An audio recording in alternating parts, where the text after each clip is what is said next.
On m'a demandé de noter 16 équipements sportifs de 0 à 10. Pour le côté longévité, santé, on commence par la ceinture de sudation. Tu vas donc suer, tu vas donc perdre de l'eau. C'est utile pour par exemple un boxeur, s'il doit rentrer dans une catégorie de poids le jour même, il va se mettre ça, perdre de l'eau à balle. Mais sinon, pour le commun des mortels, tu vas juste perdre de la flotte. Donc c'est du bullshit pour moi, la ceinture de sudation, je la mets vraiment à 3 sur 10, c'est histoire d'avoir une sensation d'avoir transpiré. Rien de plus. La corde à sauter, là on parle d'un truc qui est pas mal. Si tu es un homme qui n'est pas obèse ou une femme qui n'est pas obèse et qui n'a pas de problème de périnée, alors cet outil est fait pour toi.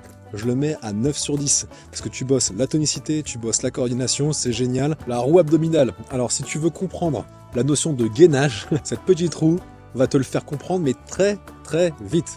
Je mets vraiment à 9 sur 10, c'est un très bon exercice, mais attention, toujours mettre ton bassin en rétroversion pour éviter de se blesser sur celui-là. Le vélo elliptique, c'est un top exercice si tu es en surpoids ou avec un problème de périnée justement, parce qu'il n'y a pas de choc. Donc je mettrai à 8 sur 10, ça permet de bouger les bras et les jambes, donc de dépenser pas mal d'énergie sans sauter et donc d'économiser ses articulations. La chaise romaine, c'est un bon exercice si tu penses à relever les jambes en contractant la partie abdominale. Sinon, tu as de grandes chances d'utiliser ce muscle-là, d'accord, le droit fémoral, qui est plutôt un des muscles du quadriceps, et donc tu vas avoir mal aux jambes, ce qui serait dommage. Du coup, je le mets à 7 sur 10 parce qu'il peut être efficace, mais il est assez compliqué à bien ressentir. Les escaliers, eh bien, ça permet une action de poussée, et on sent bien les muscles qui vont chauffer.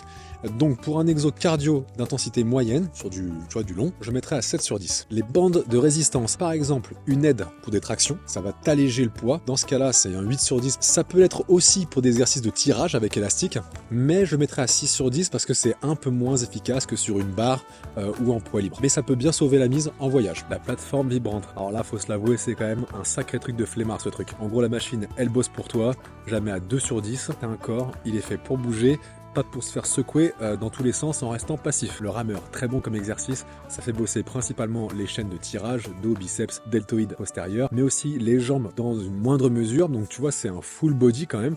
Je le mets à 7 sur 10 parce qu'on peut le faire en plus à différentes intensités, sur du long ou sur du fractionné. Les kettlebells, alors j'ai sûrement un petit biais parce que je le pratique pas mal déjà, ça apporte une diversité de mouvements qui est assez énorme et tu peux travailler tout le corps avec un sacré ressenti, que ce soit dans le cardio, dans la force, enfin bref, je mets à 9 sur 10. Le tapis de course, si tu peux aller courir dehors, va dehors, parce que sinon l'utilité tapis, je trouve qu'elle est zéro. En revanche, si tu bosses de chez toi et que tu l'utilises pour par exemple marcher en même temps que tu travailles sur ton bureau, là je le mets à 10 sur 10 parce que là on parle plus du tout de sédentarité, du coup on passe sur autre chose. S'il pleut à torrent et que tu veux courir, ok, mais je rappelle quand même que on a inventé un truc pour courir sur place, alors que le but c'est quand même d'avancer en courant, comme dans la vie en fait. Donc utilité générale, 5 sur 10,